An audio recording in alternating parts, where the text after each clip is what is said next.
para 2,022, nós tivemos um ritmo de crescimento de produção muito pequeno. A senhora sabe disso.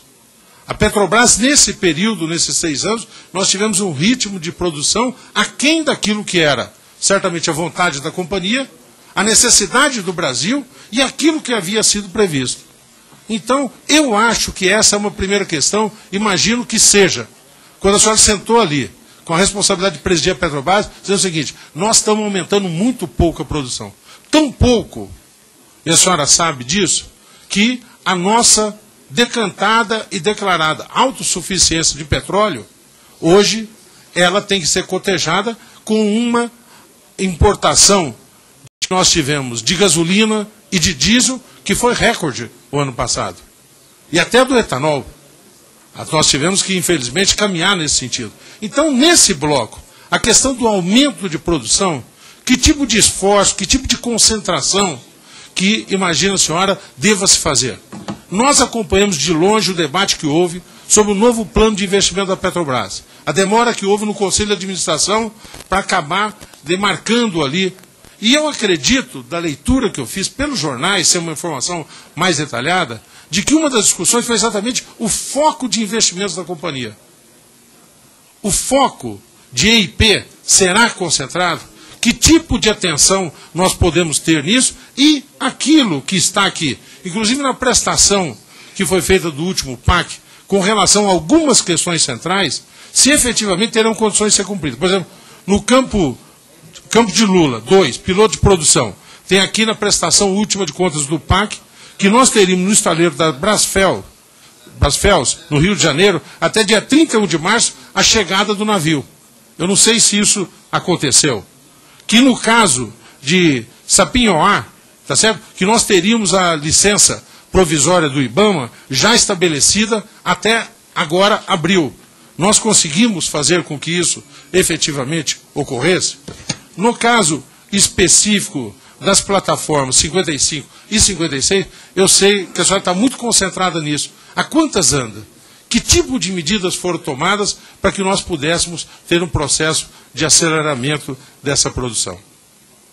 Nós aqui na Câmara dos Deputados debatemos, e a senhora acompanhou muito, como havia acompanhado, e foi muito importante a presença da senhora aqui quando nós discutimos a lei do gás. Me lembro muito que nós tivemos um diálogo muito produtivo sobre isso. Eu estava e integrava aquela comissão, e nós tivemos depois a deliberação sobre os marcos regulatórios do pré-sal.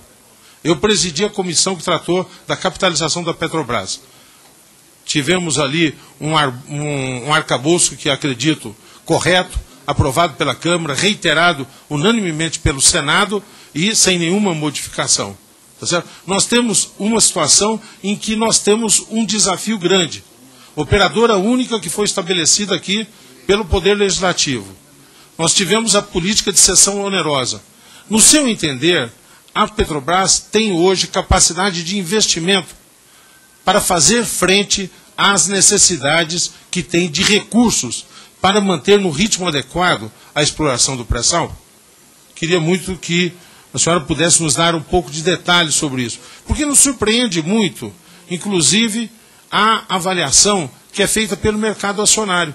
Porque as ações da Petrobras estão, no meu entender, e eu sou acionista, na minha declaração de bens, está aqui nos 5 anos em que eu dou publicidade àquela como deputado federal, tem lá um pequeno percentual de ações da Petrobras, porque acredito na companhia e tenho ações da Petrobras, mas elas estão baratas, as ações.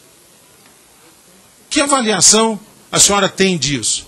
Isso significa o quê? Um temor sobre a capacidade de investimento, uma insegurança do ponto de vista daquilo que é a possibilidade da Petrobras dar sequência a essa questão.